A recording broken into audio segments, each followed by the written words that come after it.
하나님 아버지 참 감사합니다. 이 시간 짧은 시간이지만은 우리 부모님을 위해 또 남편 또 아내를 위해 그리고 사랑하는 우리 또 자녀들을 위해 함께 기도했습니다. 우리의 기도를 하나님께서 들어주시고 응답해 주실 것을 믿습니다. 또 큰 가족인 우리 교회를 위해서도 기도했습니다. 하나님 우리의 기도가 아버지 앞에 상달되기를 소원하며 하나님의 뜻을 이루어드리는 우리 열린교회가 될 수 있도록 인도해 주시기를 간절히 기도드립니다. 이제 하나님의 말씀을 나누는 복된 시간을 갖습니다. 성령님을 환영합니다. 성령님을 모셔드립니다. 성령님께서 함께하여 주셔서 귀한 말씀의 은혜가 되는 복된 시간 인도해 주시옵소서. 예수님의 이름으로 기도드립니다. 아멘. 네, 오늘 저는 본문에 있는 말씀을 주제로 해서요. 인생이라는 것은 인생이란 제목으로 말씀의 은혜를 잠시 나누고자 합니다. 자, 오늘 하나님 말씀 휴먼 비잉이라는 말씀으로 잠시 은혜를 나누고자 합니다.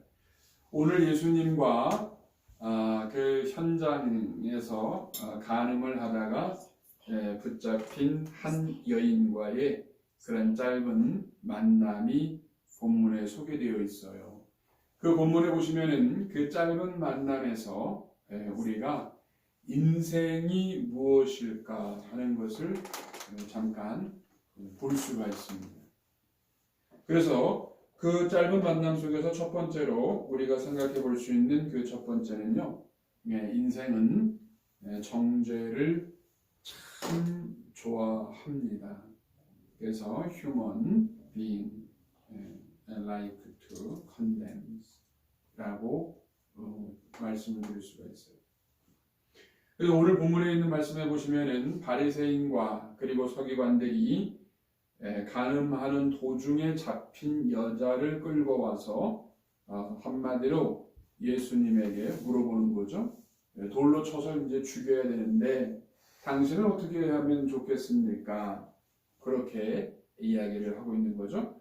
물론 그들의 질문 다 그 예수님의 그 책망, 그러니까 흠을 잡으려고 하는 그런 질문이었죠. 왜냐하면 그 목수의 아들로 태어난 어떤 젊은 사람이 내가 메시아고 구원자다 뭐 이런 소리를 하고 다니니까 너무나 어이가 없는 거죠. 그래서 어쨌든 법원에다가 쉽게 말해서 재판에 넘기려고 뭘 잘못하는지 그걸 막 찾고 또 참 까다롭게 이렇게 질문을 하면서 예수님을 이제 괴롭히는 그런 모습들을 보여주죠.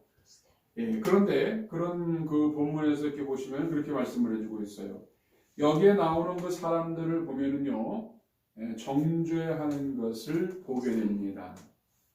현장인의 또 간음했네, 죄를 졌네. 쉽게 말해 죄를 졌다는 거죠. 그래서 이 사람은 죄인이야.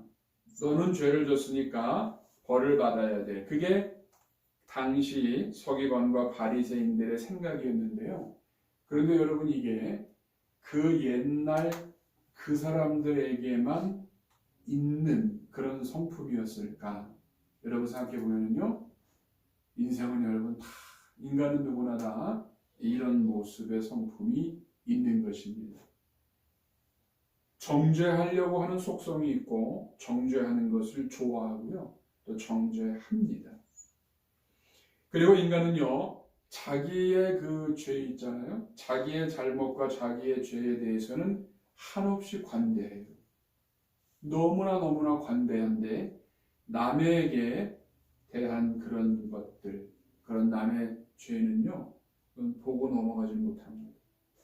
정죄하는 그런 성품을 가지고 있는 것이 인생이다 하는 것을 예수님과 이 여인의 모습에서 우리가 잠깐 볼 수가 있습니다. 그리고 또 우리가 두 번째 이 만남에서 우리가 볼 수 있는 것은요, 모든 인간은 다 죄가 있다 라고 하는 거예요. 여러분 이 큰 명제에 이 말씀에 반론을 제기할 사람은 여러분 아무도 없습니다. 오늘도 본문에 보시면 8장 7절에 저희가 묻기를 마지 아니하는지라, 저희가 그 물어보는 것을 그치지 않고 있는 거예요. 돌로 쳐서 죽이라고 하는데 어떻게 할 겁니까? 이렇게 물어보고 있는 거예요, 계속. 그런 질문에 예수께서 말씀하시기를 너희 중에 죄가 없는 자가 먼저 돌로 쳐라, 이렇게 말씀하십니다. 이 말씀이 무슨 말입니까? 예수께서 인생에게 하시는 말씀인데 너희들은 다 죄가 있는 그런 존재이다. 여러분, 이런 얘기입니다. 너희 중에 죄가 없는 자가 먼저 돌로 쳐라, 이런 말씀을 하세요. 죄 지은 자를 데리고 와가지고 벌을 줘야 됩니다. 우리가 정죄하려고 하는데 어떻게 정죄를 할까요? 너희 중에 죄가 없는 자가 먼저 돌로 쳐라. 다른 말로 말하면 너희 모두는 다 죄가 있는 인생이다. 단지 모르고 있는 것뿐이지. 단지 너희들이 모르고 있는 것뿐이지 너희 모두는 다 죄가 있는 그런 존재다라는 것입니다. 그래서 여러분, 로마서에서도 있는 말씀처럼 기록된 바 의인은 없나니 하나도 없다, 그렇게 말씀해주고 있어요. 그래서 의인이 하나도 없다는 거예요. 그러니까 죄가 없는 사람은 한 명도 없다. 그래서 모든 인생은 다 죄가 있다라고 하는 것을 예수님과 이 여인의 만남에서 우리가 볼 수가 있습니다. 여러분, 별로 유쾌한 말이 아닌 것 같지만요, 저와 여러분, 우리 모두도 다 죄가 있지요. 모두가 다 죄를 범하고 또 그 죄 가운데 살고 있습니다.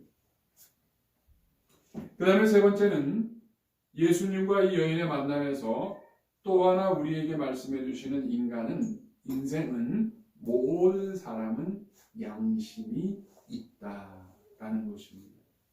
여러분, 참 중요한 얘기예요. 모든 사람은요, 양심이 있다. 저도, 그리고 여러분도, 그리고 이 땅에 사는 모든 사람들은 양심이 있습니다.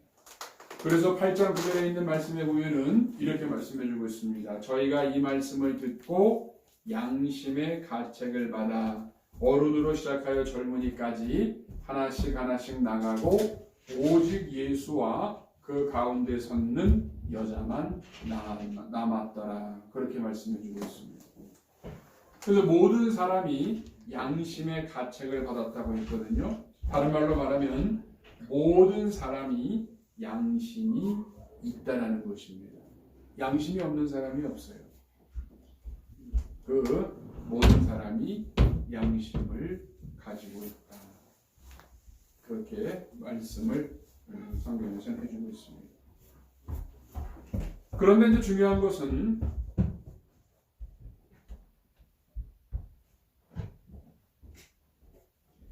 모든 사람이 양심이 있는데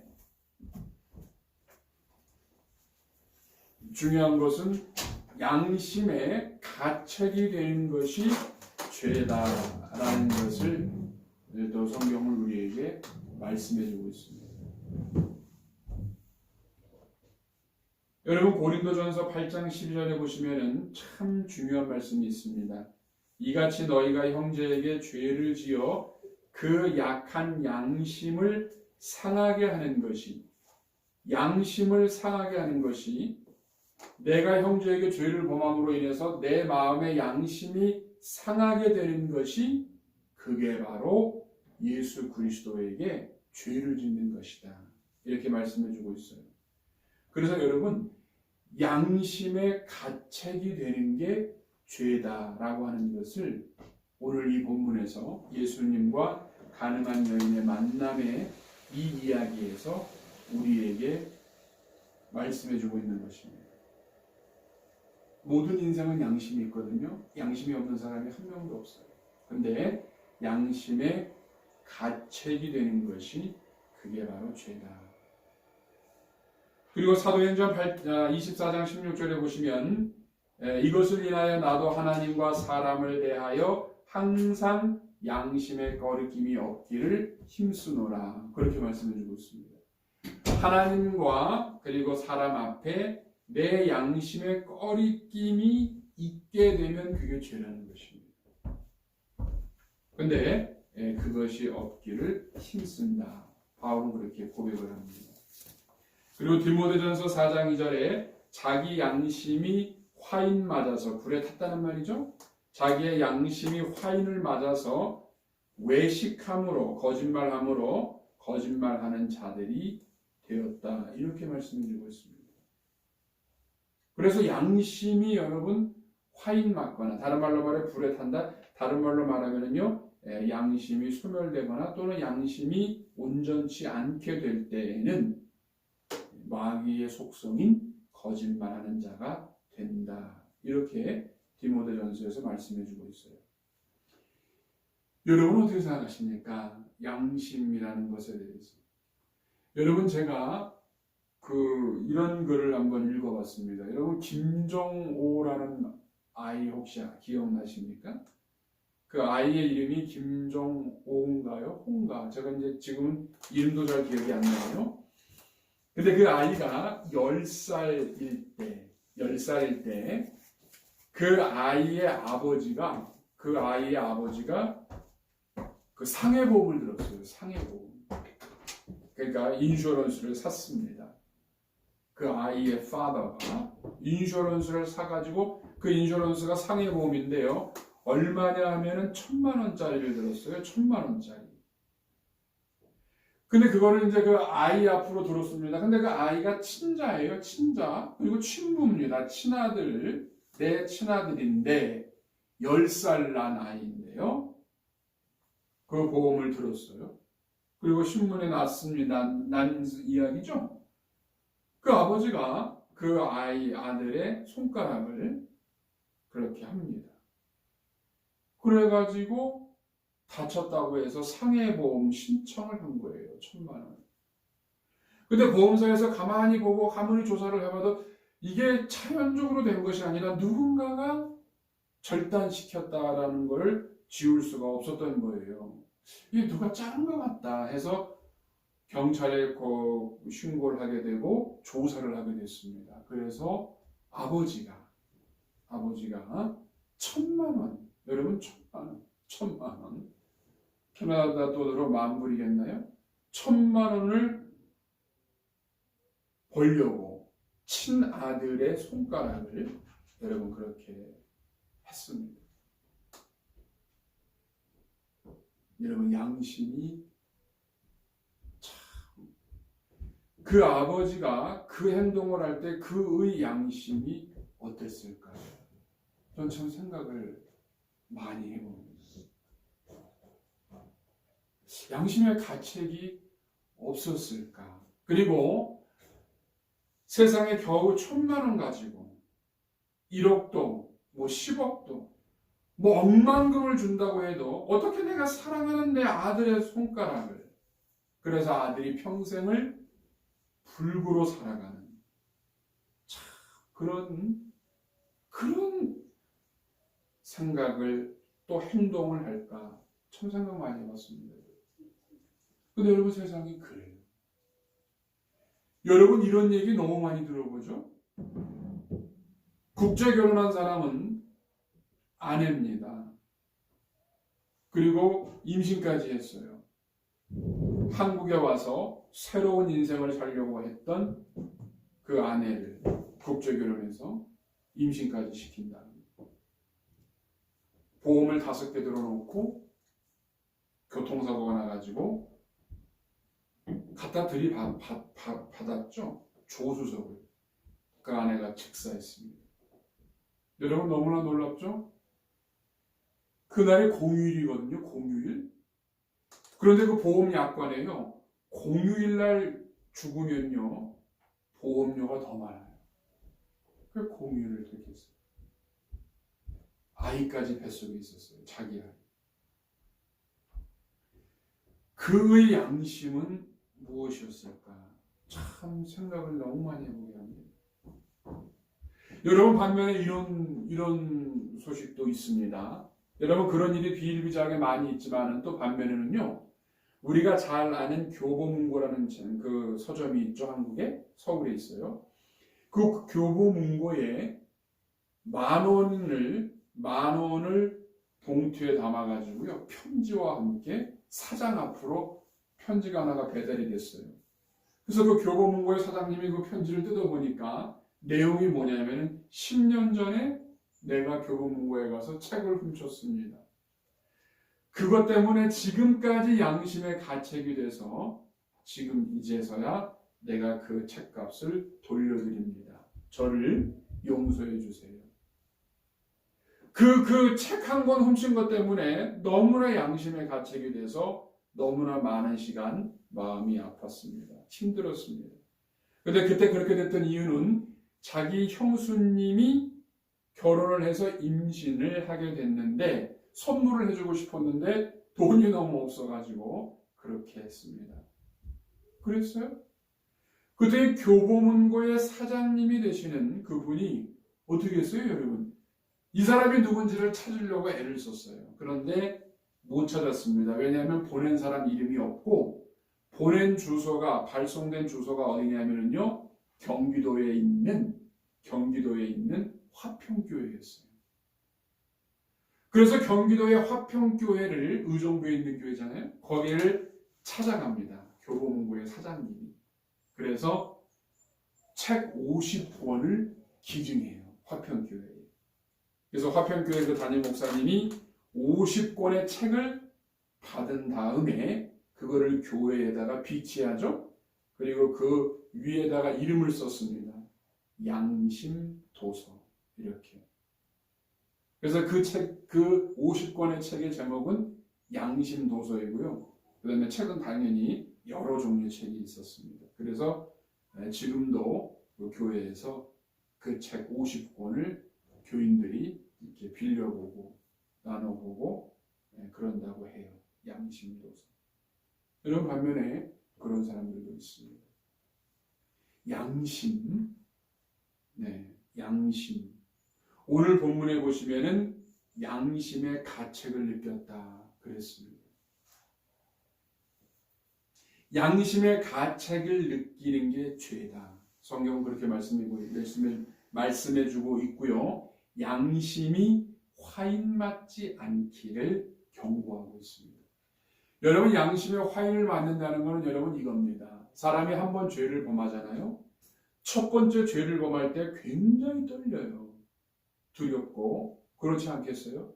예를 들어서 도둑질을 합니다. 어디 가서 남의 물건을 훔쳐오는데 처음 할 때 얼마나 떨리고 얼마나 두려운가를 고백을 하잖아요.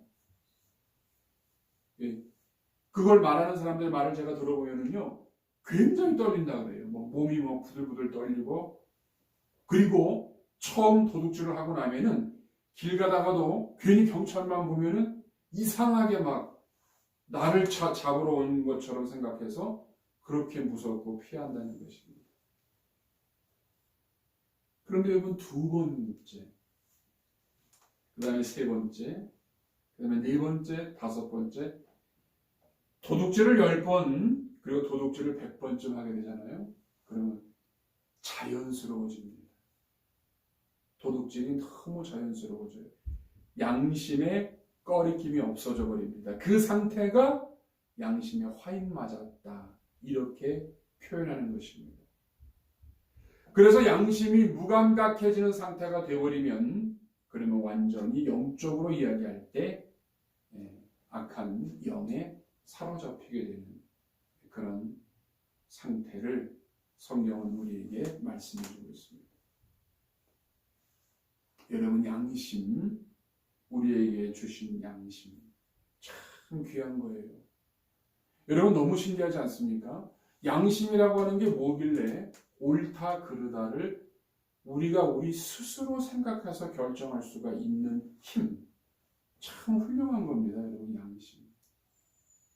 그렇죠? 내가 이렇게 하면은 이건 좀 잘못됐다. 이걸 느끼는 거.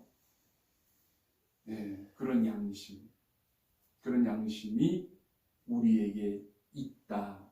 이것이 오늘 예수님과 이 여인과의 만남에서 인생에게 우리에게 주시는 모습의 말씀이고요. 그리고 양심의 가책이 되는 것이 바로 죄다. 이렇게 말씀해 주고 있습니다. 그리고 마지막으로 오늘 예수님과 이 가늠한 여인과의 관계, 이 이야기에서 우리가 우리에게 주시는 말씀은 예수님은 우리 모든 인생에게 주시는 메시지가 있어요. 이 만남에서 가라, 다시는 죄를 짓지 마라. 이 말씀이죠. 우리가 이 말씀을 볼 때 이거는 가늠하다가 잡힌 여인에게 하신 말씀이야. 예수님이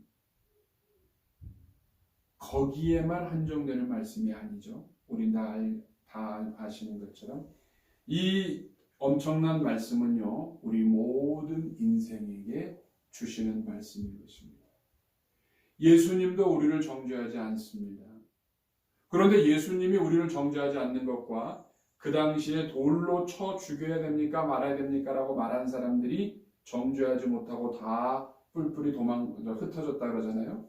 그들은 양심적으로 자기들이 죄가 있다는 걸 깨달았기 때문이고, 예수님도 죄가 있기 때문에 나도 너를 정죄하지 않는다 이렇게 말씀하신 것이 아닙니다. 바로 예수님의 한량없는 사랑의 용서를 말씀하신 것이죠. 용서해 주시는 거죠. 그리고 꼭 당부하시는 말씀이 있습니다. 다시는 죄를 범하지 말고 살아가라. 이것이 예수께서 우리 인생에게 주시는 중요한 교훈의 메시지가 말씀이 되는 것입니다. 예수님이 원하시는 것이 바로 이러한 우리의 인생인 것입니다. 사랑하는 성도 여러분, 오늘 저와 여러분은 예수님과 그리고 현장에서 가늠한 여인과의 그런 짧은 이야기. 여러분 이 장면을 한번 생각해 보십시오. 참 짧은 순간의 만남이죠. 예수님이 이렇게 계신데 많은 사람, 특히 서기관과 바리새인들이, 그 사람들이 누굽니까? 나는 하나님을 잘 믿는 사람이다 라고 스스로 인정하고 자부하는 사람들이죠. 그 사람들이 현장에서 가늠하다가 잡힌 여인을 데리고 왔어요. 너무나 분명한 죄잖아요. 현장에서. 그리고 그 당시에 그러한 죄는요, 진짜 돌로 쳐서 죽이는 것이 여러분 그 모세의 율법이었습니다. 그러니까 그런 장면에서 예수께서 몇 마디밖에 안 하셨습니다. 그럼 예수님과 가늠한 여인 그리고 살기가 등등한 군중들, 그 짧은 대화 몇 마디가 여러분 우리에게 주는 교훈이 굉장히 큰 것입니다. 세상의 모든 사람들은 정죄하기를 좋아해요. 그리고 모든 사람들은 다 죄인입니다. 그리고 우리 모두는 양심이 있고요. 양심에 꺼리는 것이 바로 죄가 되는 것입니다. 그리고 예수께서 우리 인생에게 원하시는 것은 가서 다시는 죄를 짓지 말라. 이것을 우리에게 보여주십니다.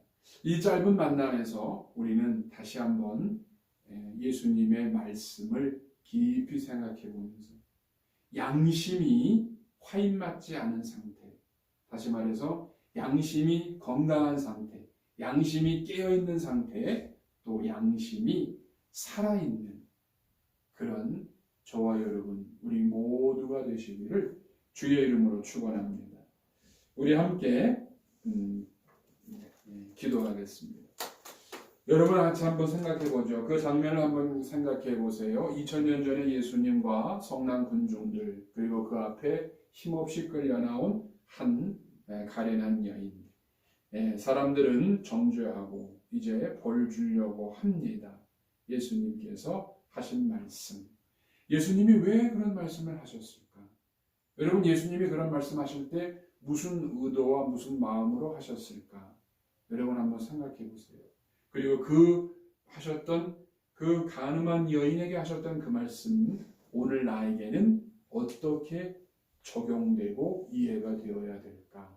여러분 한번 생각해 보시면서 우리 잠시 기도하겠습니다.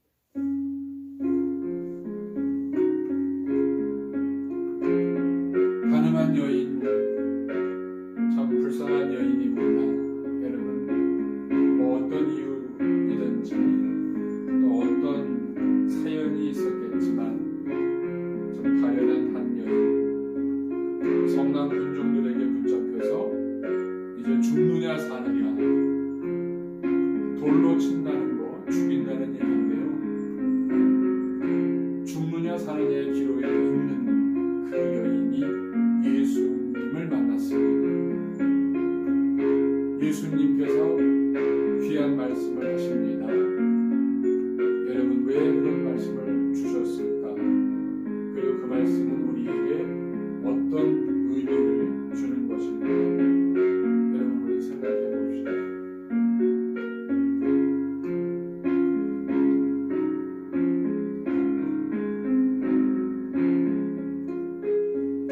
건강한 양심, 선한 양심.